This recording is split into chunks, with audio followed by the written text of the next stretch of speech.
Hi friends, welcome to Jayabi style. வாங்க நம்ம இன்றைக்கி பூ எப்படி நம்ம ஸ்டோர் பண்ண போகிறோம், ஃப்ரிட்ஜில் தான் பார்க்க போகிறோம். சின்ன டிப்பு தான் நம்ம பார்க்க போகிறோம்.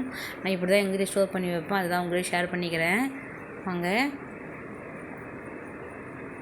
ஃபஸ்ட்டில் ஒரு பாக்ஸ் எடுத்து அதில் டிஷ்யூ பேப்பரை நம்ம கீழே போட்டு வச்சுக்கலாம். ஈரப்பதம் ஆகாமல் இருக்கும், பூவில் ஈரமே ஒட்டாமல் இருக்கும். இப்போ நம்ம பூ அழகாக சுற்றி நம்ம வச்சிடலாம். வச்சதுக்கப்புறம் அதுக்கு மேலே ஒரு டிஷ்யூ பேப்பரை போட்டு நம்ம நல்லா கவர் பண்ணிக்கலாம். அவ்வளோதாங்க.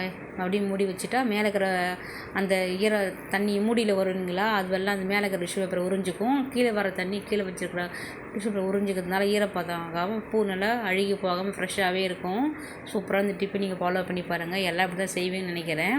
ஸோ நான் எப்படி சும்மா ஒரு ஷேர் பண்ணிக்கிறேன் உங்ககிட்ட. நான் என் பூ இப்படி தான் வைப்பேன். மல்லி இலை இதேமாரி, புதினா இதேமாரி ஃபாலோ பண்ணுங்கள். ஆனால் கருவேப்பிலை மட்டும் இப்படி வைக்காதீங்க, ஸ்டீல் பாத்திரத்தில் வைங்க. ஃப்ரெஷ்ஷாகவே இருக்கும் எப்போவுமே.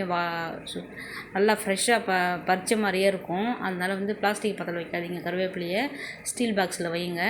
நம்ம பூ மல்லி புதினாலாம் இது மாதிரி இப்போ வச்ச மல்லிங்க இதே மெத்தடில் வைக்கலாம். ரொம்ப நாளைக்கு இப்போ மல்லி இலைலாம் 15-20 நாள் வரைக்கும் இங்கே வாடாமல் கெட்டு போகாமல் இருக்கும்.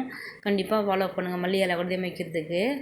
நம்ம மல்லியில் டெய்லி தேவைப்படும் சமையலுக்கு. நம்ம அதேமாதிரி டிப்பை ஃபாலோ பண்ணிக்கோங்க. மறக்காமல் லைக் பண்ணுங்கள், சப்ஸ்கிரைப் பண்ணுங்கள், பெல் பட்டனை கிளிக் பண்ணுங்கள். தேங்க்யூ ஃபார் வாட்சிங்.